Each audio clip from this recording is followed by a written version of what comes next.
tudd Abdou Karim Ndiaye donc di ki nga xam ne moo jiite kër gi ñuy tuddee Ten Médina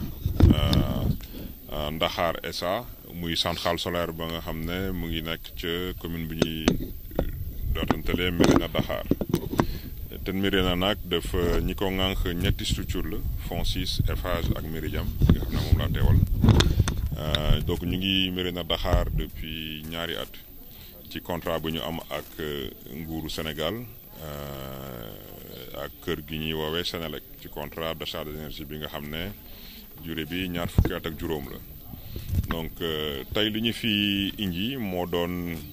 ci suñu contribution bi ñuy woowee RSE maanaam entreprise bu ne fa ngay liggéeyee war nga am ay xeetu ndimbal yi nga xam ne ci nga koy séddoo ak population ba loolu nag mu fekkoon ñu tënk ko ci ab këyit ak mairie Médina Dakhar yu ci bëri fu ñu toll jot nañ ko def ba pare li ci mel ni maternité li ci mel ni forage ak périmètre maraîcher li ci mel ni mutuelle de crédit pour les femmes li ci mel ni mur de clôture école lycée Kell cimetières yi électrification mbukk yi bëri na toll na bu ko doon xayma tey ci 250 millions de francs CFA li nga xam ne jot nañ ko investir bi ñu commencé centrale yi ba léegi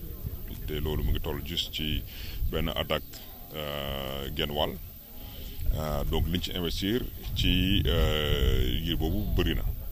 donc tey lu ñu fi indi woon nag mu doon distribution de manuel scolaire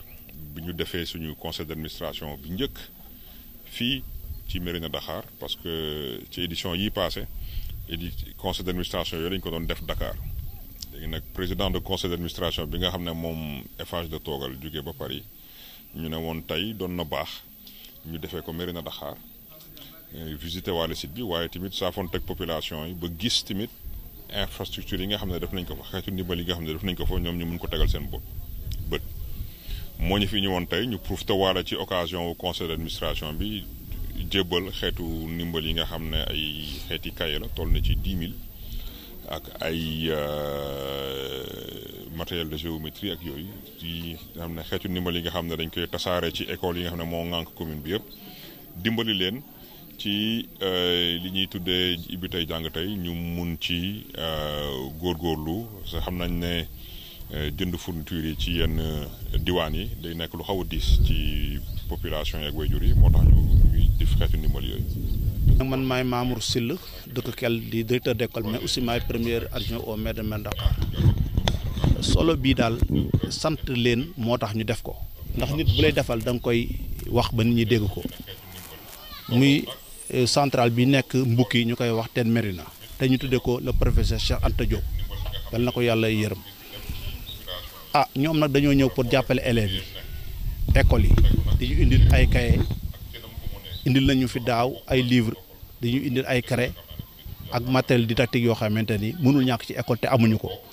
lu mel nag bu amee il faut ñu dajale mbooloo mi sant leen man xam ne ñun ñu ngi koy def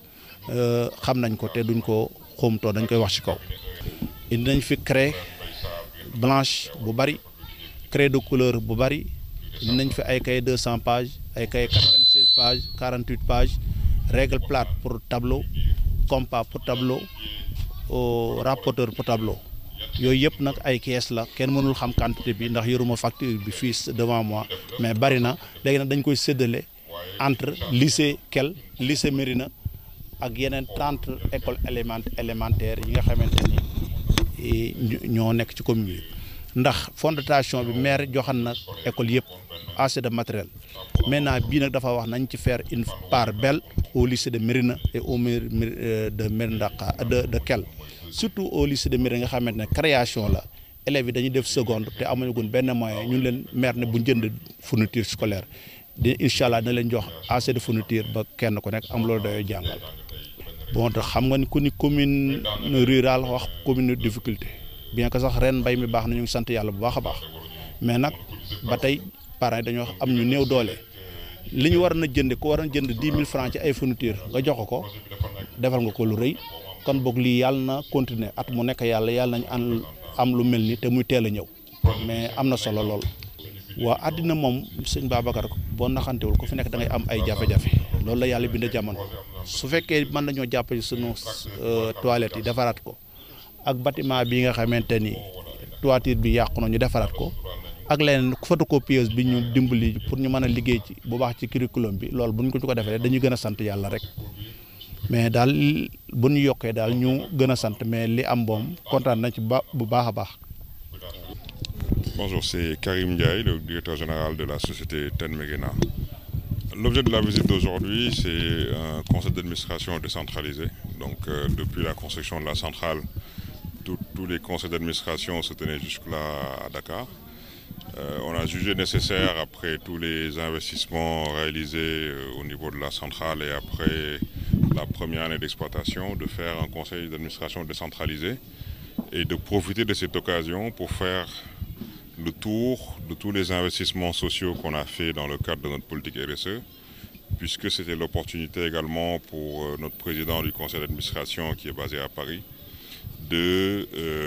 pouvoir rencontrer les populations et de voir par lui-même l'impact de nos investissements réalisés dans le cadre de cette politique RSE. Justement, quelles sont ces réalisations? Alors, au titre de ces réalisations, on peut citer un ensemble de choses, mais les impacts les plus significatifs ont été réalisés au travers déjà de la mutuelle de crédit qu'on a lancée pour les femmes, avec une structure locale qui s'appelle donc Fadek Kadior. Donc on a opté pour une approche locale avec une organisation basée à Méré. Donc on avait déjà fait le lancement il y a de cela 1 an. Aujourd'hui, c'est pratiquement plus de 200-300 femmes qui bénéficient de ces capacités de financement pour lesquelles nous offrons la garantie, puisque tout le monde sait que l'accès au crédit est souvent rendu difficile par rapport au type de garantie que les bénéficiaires peuvent apporter. Donc, hormis cette mutuelle de crédit, on a fait un ensemble de choses, l'électrification du village de Mbouki qui jouxte la centrale, la création d'emplois directs lors de la construction de la centrale. C'est pratiquement plus de 200 personnes qui ont pu travailler de manière directe à la construction de la centrale, tous étant des jeunes vivant dans les villages environnant la centrale. On peut citer également la construction d'un forage et d'un périmètre maraîcher. Le forage a déjà été réceptionné et un périmètre maraîcher d'une dizaine d'hectares dans l'enceinte même de la centrale, puisque c'était un moyen pour nous de retourner un peu l'ascenseur aux populations au travers d'un programme de retour aux moyens de subsistance. Donc ce périmètre maraîcher-là, via la fourniture d'intrants, de formation aux techniques agricoles, vise à renforcer l'autonomie des populations en produisant des revenus beaucoup plus importants que ce qu'ils percevaient avant la construction de la centrale. Donc ce qui est cultivé dans ce périmètre maraîcher, c'est essentiellement des légumes qui vont leur permettre de faire 3 à 4 récoltes par an avec des revenus extrêmement importants de l'ordre de 200 à 300 millions par an pour une cinquantaine de cultivateurs. Donc c'est un exemple d'engagement RSE qu'on compte contribuer tout au long de notre présence dans la communauté.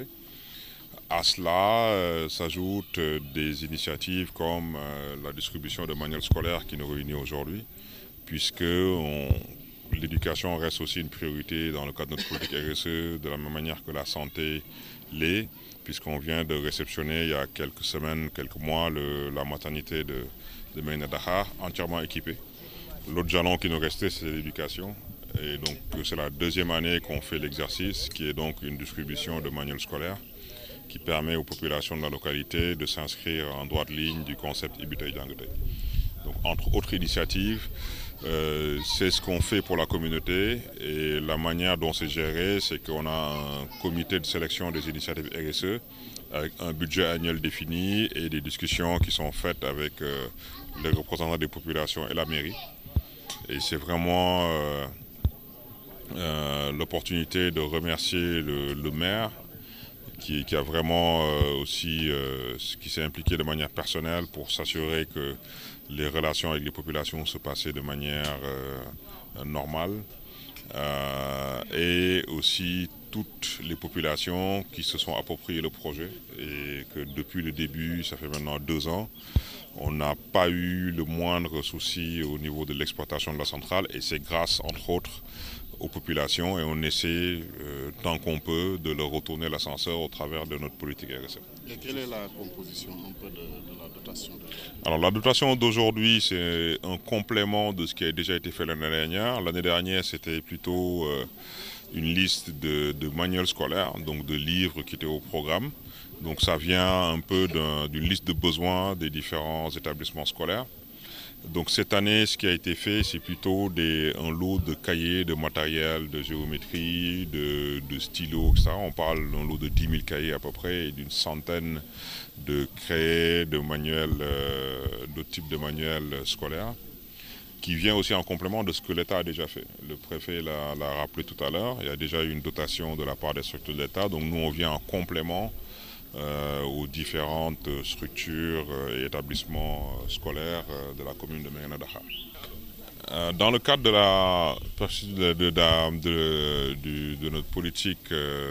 RSE, c'est que, comme je l'ai dit tout à l'heure, nous on a une politique au-delà du protocole qui nous lie avec les populations, sur lesquels les engagements sont quasiment respectés dans leur intégralité. On a une politique RSE qui autour de budget annuel, définit un certain nombre de critères.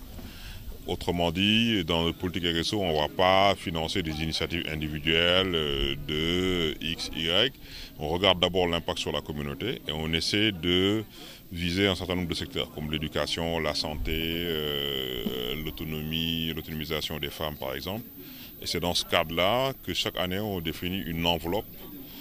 avec des critères que les populations définissent elles-mêmes. Donc l'arbitrage se fait directement au niveau de ce comité sur lequel nous on est simplement. Donc nous la seule contrainte qu'on pose c'est notre budget et l'arbitrage pour éviter qu'il y ait des détournements d'objectifs, ce qui n'est absolument pas le cas depuis qu'on a commencé ce programme. Juste rappeler le montant. Le montant de l'initiative d'aujourd'hui s'élève à peu près à 6 millions de francs CFA, qui vient en complément d'un certain nombre de choses, mais à date, ce qu'on a pu faire au titre de notre protocole d'accord plus politique RSE, on est autour de 250 millions de francs CFA qui ont été investis sur les 2 années d'exploitation.